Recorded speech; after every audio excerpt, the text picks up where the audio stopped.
Sveikas, drauguži. Žinai, jeigu, jeigu jau kažkaip tavo širdėje užsteigė noras pabandyti užkurti santykius su Dievu, tai, žinai, paprasčiausias būdas yra tiesiog pradėti su juo bendrauti. Nes kaip ir visose santykiuose, visose draugystėse, ir tiesiog reikia bendrauti. Tiesiog jos taip ir prasideda, kai užkalbini kažką, kai kalbėsi su žmogum ir tą patį tu gali padaryti su Dievu. Tau jį tai reikia iš pradžių užkalbinti. Ir aš noriu šiandien su tavimi pasidalinti keliais būdais, kaip galima kalbėtis su Dievu. Tai iš pradžių pirmas būdas yra šiaip paprasčiausias.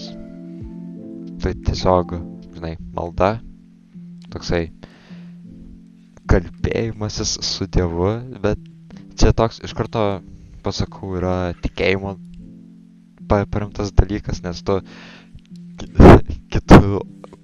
iš kitų pusės atrodo, kad tu su savim kalbėsi, bet tiesiog kalbėtis su Dievu, jis priešais tave būtų, bet jis aišku, ta danguje yra, tai jo ir nereikia kažko, žinai, specialaus tau sakyti, nes tiesiog, jeigu nori su juo sukurti santykį, tiesiog tau reikia būti savimi, žinai, ir į, pavyzdžiui, mažus dalykus įtraukti Dievą. Pavyzdžiui, mokykloje gavau visai aukštą pažymį iš lietuvių kalbos rašinio. Ir tiesiog aš galiu Dievui padėkoti, Dieve, ačiū tau už tą pažymį. Žinai, ir ten kažkas kito gero įvyko mano dienoje, aš galiu tiesiog sakyti, ačiū Dieve tau už tą dalyką. Ir taip pat sunkumuose aš galiu gauti tą paramą, pagalbą iš Dievo. Taip pat jam ir atsiversiu, taip pat ir jis apie mane labiau sužinos iš paties manęs.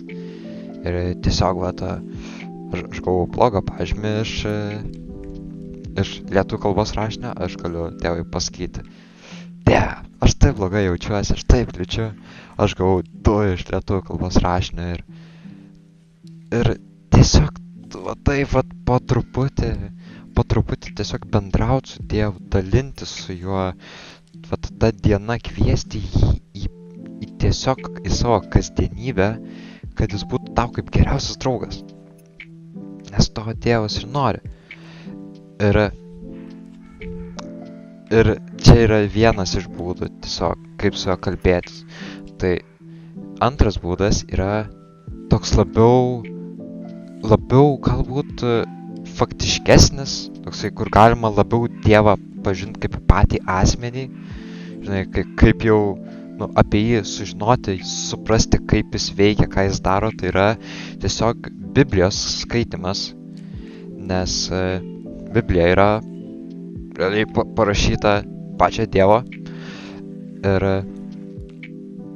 pačio Dievo, bet jisai savo dvasia tiesiog tos žmonės paveikia, kad jie rašytų tai, ką Dievas nori ir kad viskas būtų teisinga.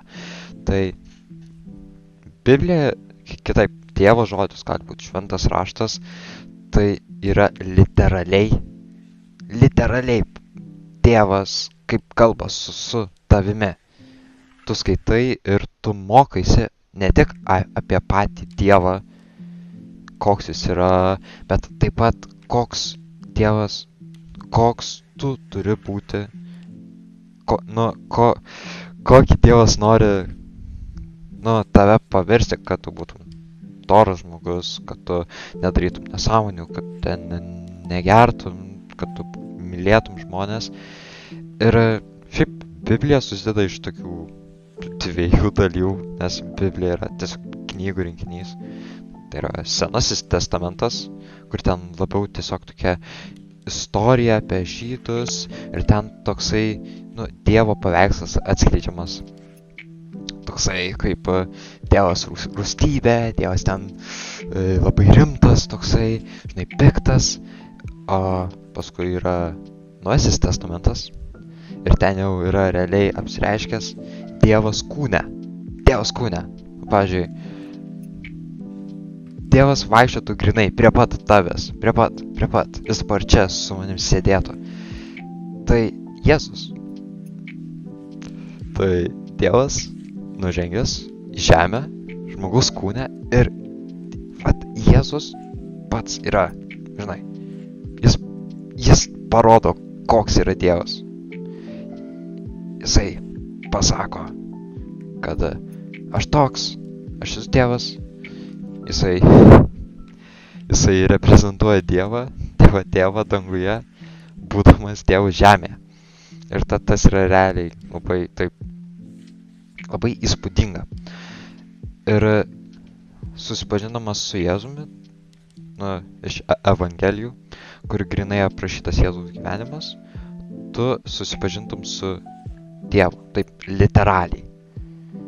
Ir paskui yra laiškai Naujajame testamente, kur realiai, dažniausiai rašyti bažnyčiams, bet ir žmonėms yra laiškai, tai ten jau realiai tokiu reikalu, kad, koks tu turėtum būti, žinai, grinai, ten, kad Dievui patiktum ir būtum mylimas. O čia toksai kalbėjimasis su Dievu, bet dar yra klausimas.